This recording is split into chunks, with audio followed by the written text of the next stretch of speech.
स्वागत है दोस्तों आपका बीपीएससी हंट में। मॉडर्न इतिहास पढ़ रहे हैं। आज का जो सवाल है, किससे सवाल है आपका? भारत से बाहर क्रांतिकारी गतिविधियां। इसके पहले हमने क्या पढ़ाई किया?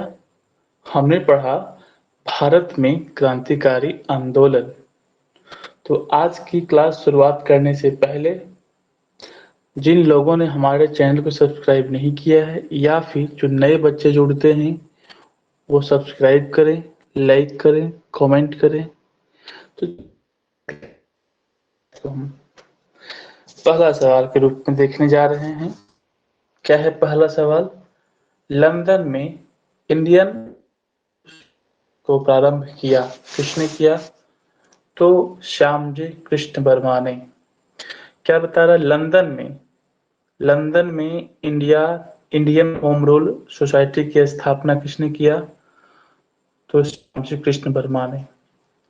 वर्ष 1900 याद रखेंगे, फरवरी 1905 में लंदन में श्यामजी कृष्ण वर्मा ने इंडियन होम रूल सोसाइटी की स्थापना की।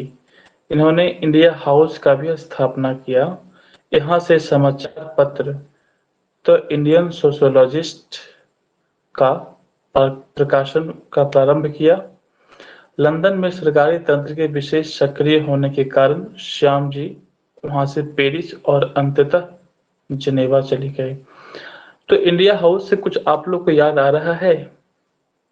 मैंने बताया था भारत में क्रांतिकारी आंदोलन के समय में क्या बताया था कि अभिनव भारत सोसाइटी की स्थापना कहाँ हुआ था? लंदन में हुआ था। और कहाँ लंदन में कहाँ पे हुआ था? इंडिया हाउस में हुआ था। किसने किया था? तो अभिनव भारत के संस्थापक कौन थे? तो उन्होंने ही लंदन में क्या अभिनव भारत सोसाइटी की यहीं पे याद रखेंगे। आगे बढ़ श्याम जी कृष्ण वर्मा ने इंडियन होम रूल सोसाइटी की स्थापना की।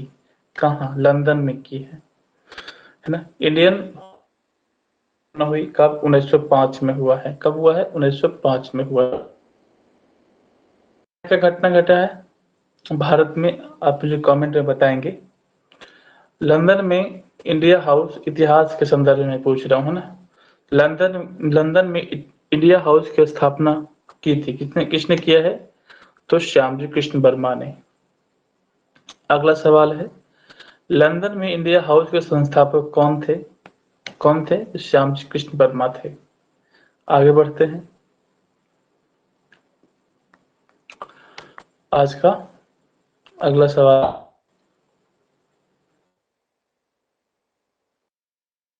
ठीक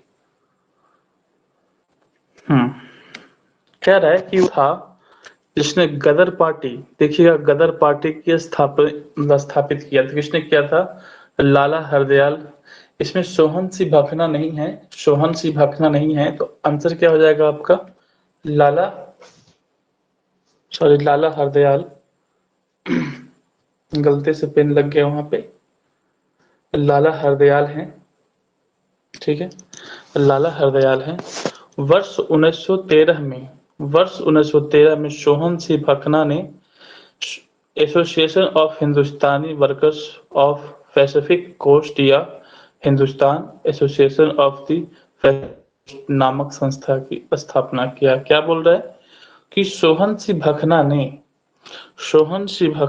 1913 में क्या किया? इन्होंने association Hindustani workers of Pacific coast या Hindustan association of the Pacific coast नामक संस्था की स्थापना किया। सबसे लंबा है पैसिफिक है, हिंदुस्तान भी, एसोसिएशन भी। तो आप इसे इसी रूप में याद करेंगे। हिंदुस्तान शब्द आया है, पैसिफिक शब्द आया है ना, कोस्ट शब्द आया है, वर्कर शब्द आया है। तो इस सब शब्दों से अपने माइंड में एक फिगर बना लीजिएगा। अच्छा, तो इसकी स्थापना किन्होंने किया था? अच्छा, ये संस्था है, तो ठीक है।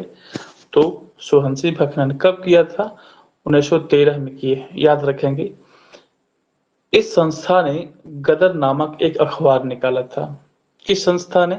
यही Hindustan association of the Pacific coast नामक संस्था ने क्या निकाला, गदर नामक अखबार निकाला, जिससे इस संस्था का नाम भी गदर पार्टी पड़ गया। लाला हरदयाल इस संस्था के मनीषी पथ प्रदर्शक थे। चूंकि विकल्प में सोहन सिंह भकना नहीं दिया गया है, इसीलिए विकल्प ए सही उत्तर होगा। देखिए मैंने कहा था कि सोहन सिंह भकना यहाँ पे नहीं है। अब कैसे गदर पार्टी की स्थापना हुई, तो सोहन सिंह भकना ने क्या किया, एक संस्था की स्थापना किया, association of Hindustani workers of Pacific coast. तो इस संस्था ने क्या किया, ये संस्था के द्वारा गदर नामक अखबार निकाला गया और इसी पत्र के नाम पर इस संस्था का नाम गदर पार्टी पड़ गया। तो मनीषी पथ प्रदर्शक के रूप में कौन कार्यरत थे इसमें, तो लाला हरदयाल। इसमें सोहन सिंह भकना ऑप्शन में नहीं दिया गया, तो आंसर क्या हो जाएगा आपका, लाला हरदयाल। आई थिंक आप समझ गए होंगे मैं क्या समझाया हूं। अभी आगे बढ़ते हैं। निम्न में से गदर पार्टी का गठन किया किसने किया, लाला हरदयाल ने। लाला हरदयाल ने गदर पार्टी की स्थापना हुई वर्ष 1913 में। वर्ष 1913 में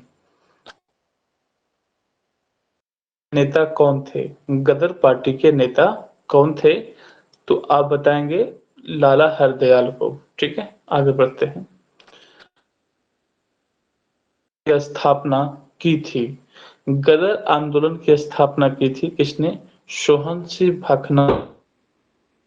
सोहन सिंह भकना है ना, सोहन सिंह भकना यहाँ पे आ गया, तो आंसर क्या हो, देखिए लाला हरदयाल भी यहाँ पे है, सोहन सिंह भकना है, तो आंसर क्या हो जाएगा आपका, सोहन सिंह भकना, याद रखेंगे। आगे बढ़ते हैं।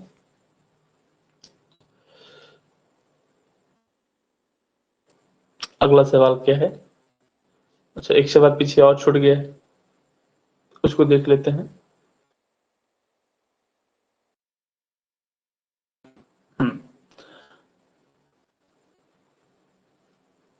यहाँ पे बताया जा रहा है कि निम्नलिखित में से कौन गदर पार्टी का पहला सभापति है, तो लाला हरदयाल, सोहन सिंह भकना, और तीसरा ऑप्शन देख लेते हैं क्या है, और चौथा ऑप्शन देख लेते हैं, उसके अनुसार से हम आंसर को डिसाइड करेंगे।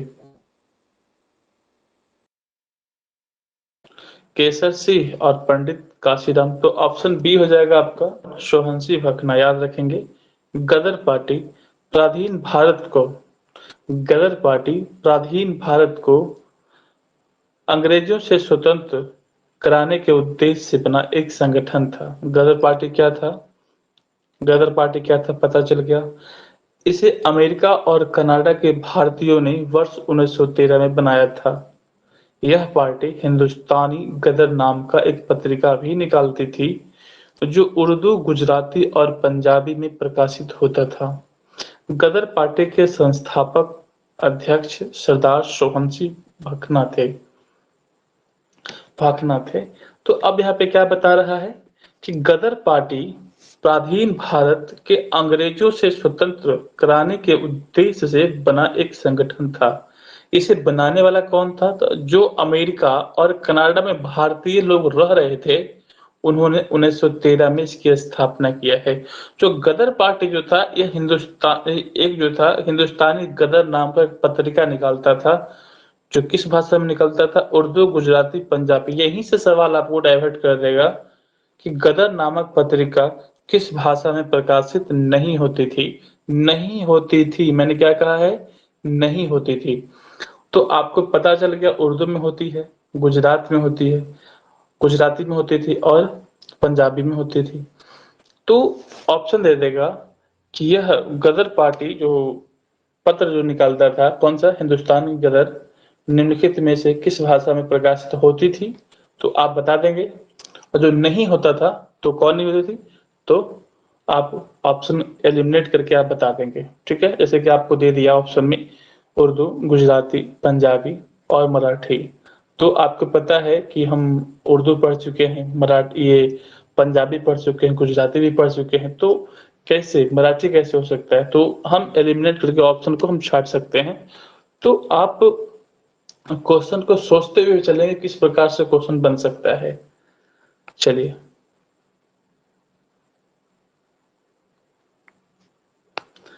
निम्नलिखित स्वतंत्रता सेनानियों पर विचार कीजिए। क्या विचार करना है कि गदर पार्टी के साथ सक्रिय रूप से जुड़ा था। देखिए, इसको सॉल्व करने का अगर इस टाइप का अगर सवाल आता है तो लास्ट का सवाल पढ़ें, विचार कीजिए, स्वतंत्रता सेनानी पर विचार कीजिए।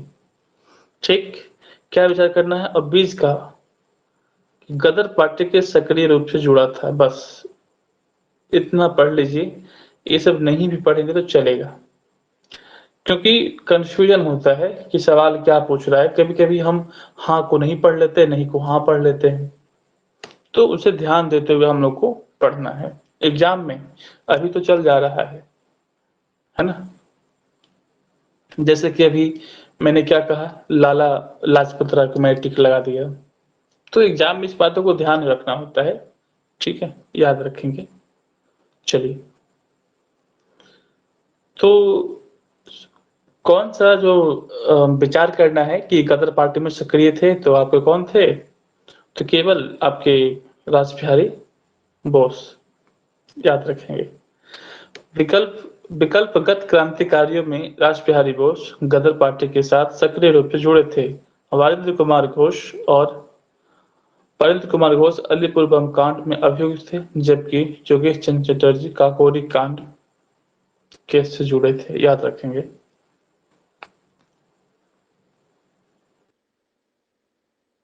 से निम्नलिखित में से कौन संबंधित नहीं है। खुदीराम बोस की इनकी मृत्यु 8 अप्रैल को ही दे दिया गया था। 8 अप्रैल को ही दिया गया था।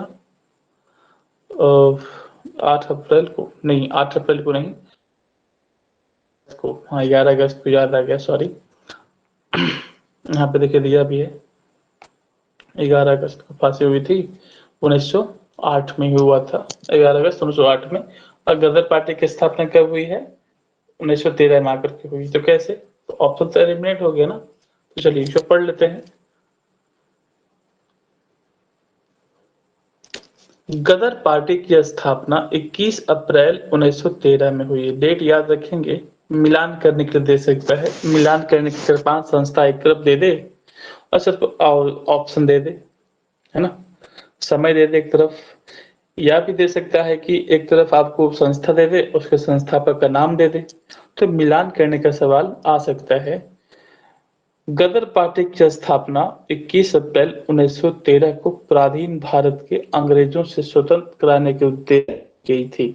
ये भी हमने ऊपर ही पढ़ा है, और अभी यहाँ भी पढ़ लिए, 2 बार पढ़ लिए, याद हो गया गदर पार्टी क्या थी।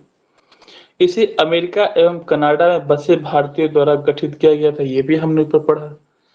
पार्टी का मुख्यालय, नया टॉपिक है यहाँ पे, पार्टी का मुख्यालय सैन फ्रांसिस्को अमेरिका में स्थित था। जो गदर पार्टी जो था उसका जो मुख्यालय कहाँ था, सैन फ्रांसिस्को, कहाँ, अमेरिका में स्थित था। लाला हरदयाल इस संस्था के मनीषी पथ प्रदर्शक थे। गदर पार्टी में कौन कौन शामिल थे, याद करेंगे। रामचंद्र, बरकतुल्ला, रास बिहारी बोस, राजा महेंद्र प्रताप, अब्दुल रहमान, मैडम भिखाजी कामा, भाई परमानंद, करतार सिंह सरावा, पंडित काशीराम प्रमुख थे। जबकि 30 अप्रैल 1908 को बिहार के मुजफ्फरपुर में खुदीराम बोस और प्रफुल्ल चाकी ने किंग्स फोर्ट पर बम फेंका था, परंतु दुर्भाग्यवश राष्ट्रीय आंदोलन से हमदर्दी रखने वाला मिस्टर कनेडी की पत्नी एवं पुत्री मारी गई। इस घटना के बाद प्रफुल्ल चाकी ने आत्महत्या कर ली, जबकि खुदीराम बोस को 11 अगस्त 1908 को फांसी हुई। तो याद रखेंगे, फांसी के समय इनकी उम्र क्या थी, 18 वर्ष 8 माह 8 दिन। तो एक बार फिर से इसको हम देख लेते हैं, गदर पार्टी के जो शामिल थे इसमें कौन कौन थे, है ना। यहाँ बता रहा है कि गदर पार्टी की स्थापना 21 अप्रैल 1913 को पराधीन भारत को अंग्रेजों से स्वतंत्र कराने के उद्देश्य से की गई थी। इसे अमेरिका एवं कनाडा में बसे भारतीयों द्वारा गठित किया गया था। पार्टी का मुख्यालय कहाँ था, सैन फ्रांसिस्को। ठीक है, लाला हरदयाल इस संस्था के क्या थे, पथ प्रदर्शक थे। गदर पार्टी में कौन कौन सा, रामचंद्र, बरकतुल्ला, रासबिहारी बोस, राजा महेंद्र प्रताप, अब्दुल रहमान, मैडम भिखाजी कामा, भाई परमानंद, करतार सिंह सरावा तथा पंडित काशीराम प्रमुख थे। तो याद रखें कि मैंने इसे दोबारा पढ़ा है, मैं दोबारा पढ़ देता हूँ ताकि आप लोग को सुनने से याद हो जाए, और बाकी तो आप पढ़ेंगे ही एक से दो बार, तो आपको ऑप्शन देखते के साथ आपको लगेगा कि हाँ हमने ये पढ़ा है, इस नाम को मैंने कहीं ना कहीं तो आप उसके अनुसार ऑप्शन को एलिमिनेट कर सकते हैं। चलिए, मेहनत तो करना पड़ेगा।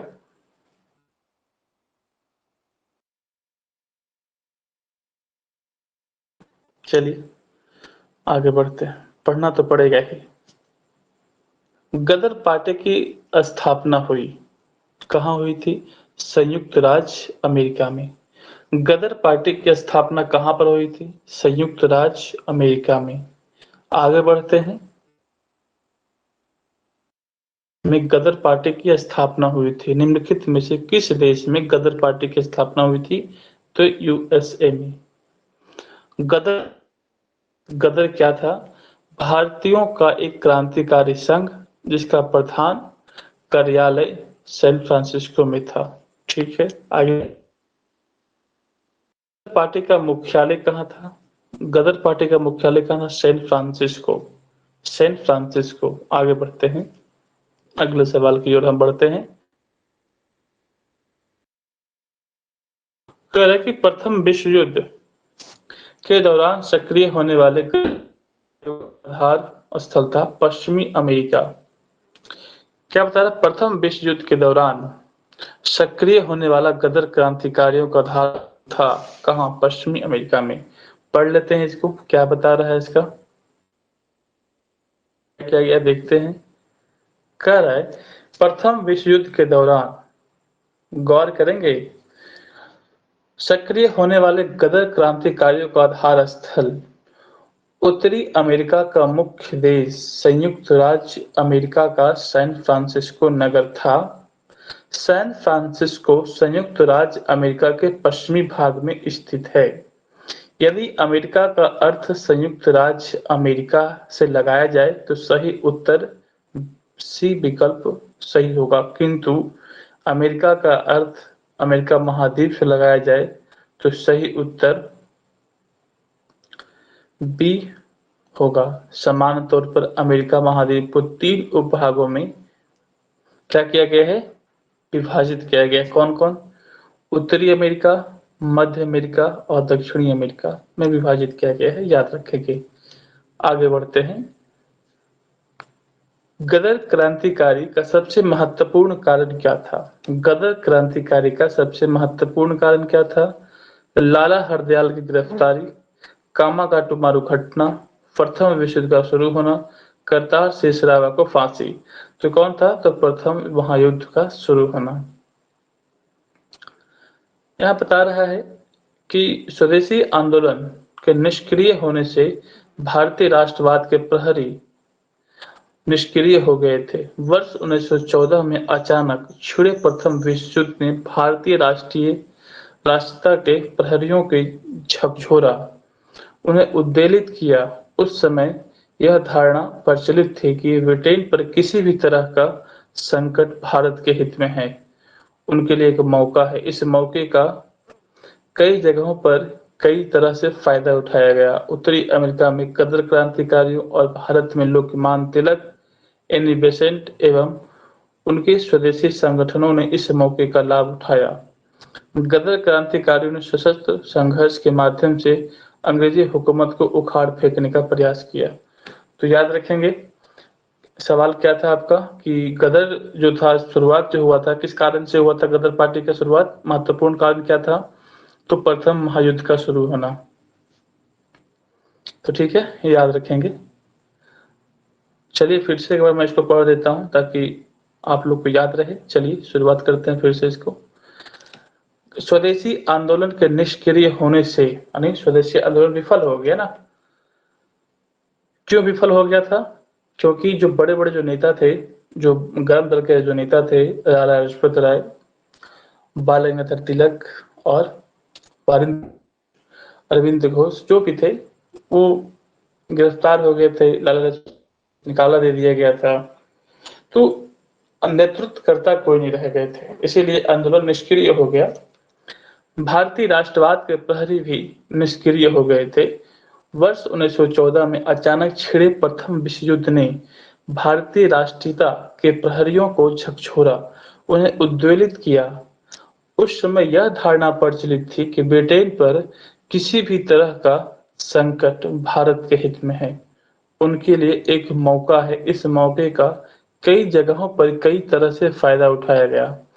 उत्तरी अमेरिका में गदर क्रांतिकारियों और भारत में लोकमान्य तिलक, एनी बेसेंट एवं उनके स्वदेशी संगठनों ने इस मौके का लाभ उठाया। गदर क्रांतिकारियों ने सशस्त्र संघर्ष के माध्यम से अंग्रेजी हुकूमत को उखाड़ फेंकने का प्रयास किया। देखिए, कथन एवं कारण में यहाँ सवाल बन सकता है कि गदर पार्टी के संबंध में कौन सा कथन सही है, तो यही ऑप्शन दे देगा। गदर क्रांतिकारियों ने सशस्त्र संघर्ष के माध्यम से अंग्रेजी हुकूमत को उखाड़ फेंकने का प्रयास था, पहला ऑप्शन। गदर पार्टी की स्थापना जो कब होती है, 1913 में होती है। गदर पार्टी के सदस्य कौन कौन थे, 4-5 सदस्य का नाम दे देगा। अब पूछ देगा कौन सा कथन सत्य है आपका, आपको बताना पड़ेगा। तो तीनों का तीनों कथन सत्य होगा, क्योंकि सदस्य की मैंने बात किया है। चलिए आगे बढ़ते हैं। निम्नांकित में से वह कौन व्यक्ति है था जिसने विदेश में गणतंत्रात्मक सरकार की स्थापना किया था? तो महेंद्र प्रताप। महेंद्र प्रताप क्या किए थे? अफगानिस्तान में मतलब समानांतर सरकार की स्थापना किया था। देखिए, राजा महेंद्र प्रताप ने अपने सहयोगी बराकतुल्लाह के साथ प्रथम महायुद्ध के दौरान वर्ष 1915 में काबुल और अफगानिस्तान में भारत की प्रथम अस्थायी सरकार का गठन किया था। इसमें राजा महेंद्र प्रताप स्वयं को राष्ट्रपति तथा बराकतुल्लाह प्रधानमंत्री थे। इसे जर्मनी तथा रूस ने मान्यता भी दिया था। याद रखेंगे कि जो महेंद्र प्रताप जो थे, उन्होंने क्या था कि भारत से बाहर विदेश में गणतंत्रात्मक सरकार की स्थापना की। विदेश में कहा? काबुल में। काबुल कहाँ पड़ता है? पाकिस्तान में। और यहाँ पे उन्होंने क्या किया, महेंद्र प्रताप खुद को क्या किया, राष्ट्रपति बनाया और बराकतुल्लाह को प्रधानमंत्री। जो बनाया था अस्थायी सरकार, इसे मान्यता देने वाला देश कौन था? रूस और जर्मनी। याद रखेंगे। प्रथम महायुद्ध के दौरान कहां पर भारत की एक अंतिम सरकार बनी थी जिसके प्रेसिडेंट राजा महेंद्र प्रताप थे? तो अफगानिस्तान में। जर्मनी के समर्थन में से काबुल में राजा महेंद्र प्रताप सिंह के नेतृत्व में अंतिम सरकार का गठन हुआ था। तो उपयुक्त में से कोई नहीं होगा, आंसर कोई नहीं होगा, है ना। ऑप्शन नंबर ई हो जाएगा। चलिए आगे बढ़ते हैं। कौन भारतीय क्रांतिकारी का मां कहलाता है? रुस्तम कामा जो है वो कहलाते हैं। आगे बढ़ते हैं हम लोग। ऑप्शन नंबर डी पढ़ लेते हैं इसको। यहाँ पे क्या बताया जा रहा है इनके बारे में। भिखाजी रुस्तम कामा क्रांतिकारी राष्ट्रवाद के समर्थक थी। उन्होंने यूरोप एवं अमेरिका से क्रांतिकारी का संचालन किया। वर्ष 1907 में इन्होंने क्या कि स्टुटगार्ट के अंतर्राष्ट्रीय समाजवादी कांग्रेस में भाग लिया। इन्होंने प्रथम भारतीय झंडे जो फहराया था। देखिए, भारतीय झंडा जो आपका वर्तमान में है, उसे कौन निर्माण किया है? ऑप्शन देता हूं मैं आपको। श्यामजी कृष्ण वर्मा, पिंगली वेंकैया, मैडम जी भिखाजी कामा, रास बिहारी घोष। इनमें से कोई नहीं, एक से अधिक। क्या हो जाएगा आंसर? पिंगली वेंकैया, याद रखेंगे।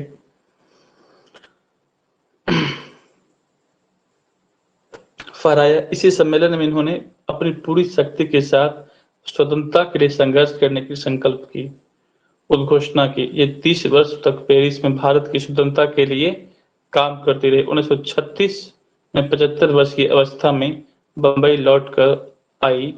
उसी वर्ष उनका देहांत हो गया। तो 75 वर्ष की अवस्था में इनकी मृत्यु हुई थी। कब हुई थी? 1936 में हुई थी। 1936 में क्या हुआ था आप मुझे बता सकते हैं भारतीय इतिहास के संदर्भ में? वह भारतीय क्रांतिकारी के मां के रूप में विख्यात हुई। आगे बढ़ते हैं।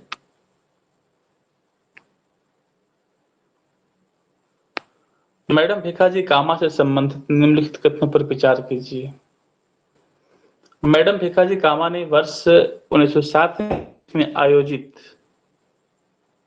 अंतर्राष्ट्रीय सोशलिस्ट, गलत, ये तो गलत हो जाएगा। मैडम भिखाजी दादा भाई नौरोजी के निजी सचिव रही, बिल्कुल सही है ये। मैडम कामा जी के माता पिता क्या थे? पारसी थे, ठीक है। तो ऑप्शन नंबर क्या हो जाएगा आपका? 2 और 3, बी। मैडम कामा का जन्म कब हुआ है? 24 सितंबर 1861 को। आप इनकी मृत्यु देख करके आ रहे हैं कब? 1936 में। जन्म भी याद देख लीजिए, 24 सितंबर 1861 को। उनके माता पारसी थे। सोराबजी फॉर्म सोरा पटेल उनके पिता थे। उनका विवाह रुस्तम कियार कामा से हुआ, जो वकील और सामाजिक कार्यकर्ता थे। कामा ने राष्ट्रीय आंदोलन के महान अग्रणी भारतीय नेता दादा भाई नौरोजी में सेवा की। बाद में वे कुछ देशभक्त एवं यूरोपियन बौद्धिक लोगों के संपर्क में आकर स्वतंत्रता आंदोलन से जुड़ गए। वह भारतीय क्रांति की मां के रूप में विख्यात हुई। 22 अगस्त 1900 जर्मनी, देखिए 22 अगस्त को स्टुटगार्ट में आयोजित अंतर्राष्ट्रीय सोशलिस्ट सम्मेलन, है ना, अंतर्राष्ट्रीय सोशलिस्ट सम्मेलन में उन्होंने स्वाधीनता का सर्वप्रथम फहराया था। यहाँ फहराया गया यह झंडा कलकत्ता झंडे का परिवर्तित रूप था। अतः प्रथम गलत है, क्योंकि सोशलिस्ट सम्मेलन जर्मनी में आयोजित, ना कि पेरिस में आयोजित हुआ था, याद रखेंगे। तो प्रथम कथन गलत है। क्यों गलत है? क्योंकि सोशलिस्ट जर्मनी में आयोजित हुआ था, पेरिस में नहीं। आप यहाँ देखिए पेरिस दिया हुआ है, देखिए पेरिस, गलत होगा ना। चलिए, कि जननी किसे कहा जाता है? तो मैडम भिखाजी रुस्तम कामा को। निम्नलिखित में से किस महिला ने भारतीय तिरंगा सबसे पहले फहराया था? तो भिखाजी कामा, याद रखेंगे। और भी आगे बढ़ते हैं। चलिए, मैडम कामा ने 1907 में प्रथम तिरंगा ध्वज फहराया था। कहाँ फहराया था? तो स्टुटगार्ट में, ठीक है, स्टुटगार्ट में। मैडम कामा ने भारत के तिरंगी स्वतंत्रता ध्वज को कहाँ फहराया था? तो स्टुटगार्ट में। कहाँ पे? स्टुटगार्ट में, ठीक है, स्टुटगार्ट में। निम्नलिखित में से किस युग्म को इंग्लैंड में अंग्रेज अधिकारियों की हत्या के आरोप में फांसी की सजा मिली?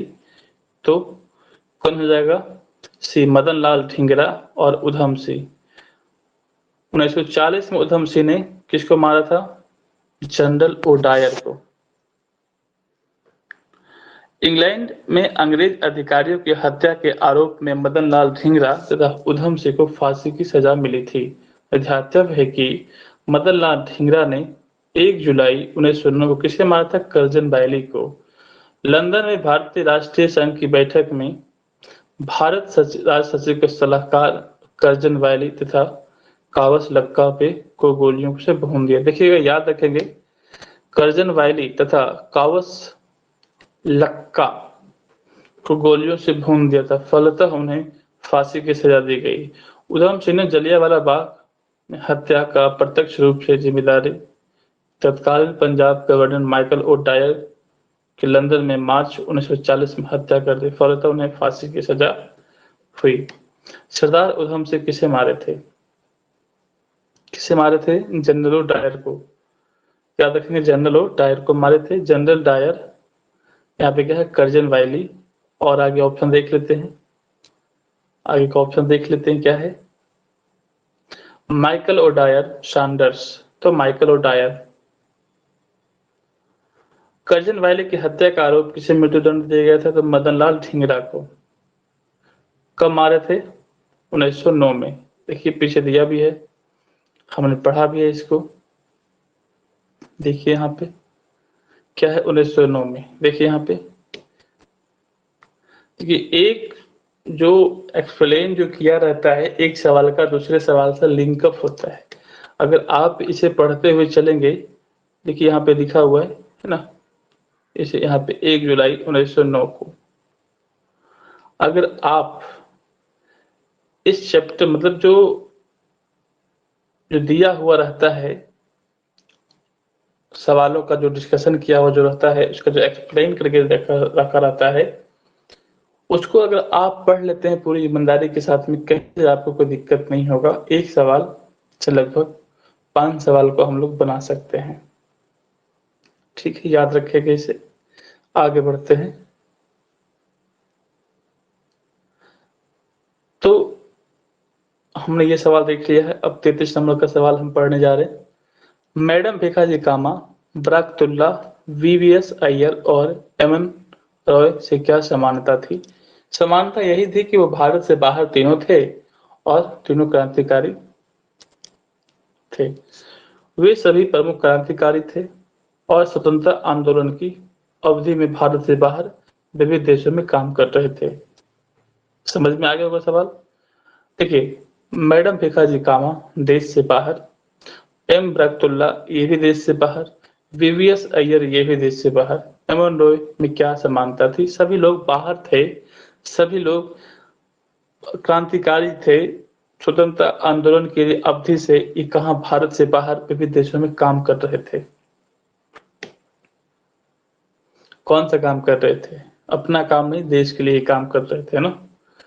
मैडम भिखाजी कामा, एम बरकतुल्ला, वीवीएस अय्यर और एम रॉय क्रांतिकारी थे और विदेश में भारत की स्वतंत्रता का बिगुल बजा रहे थे, है ना।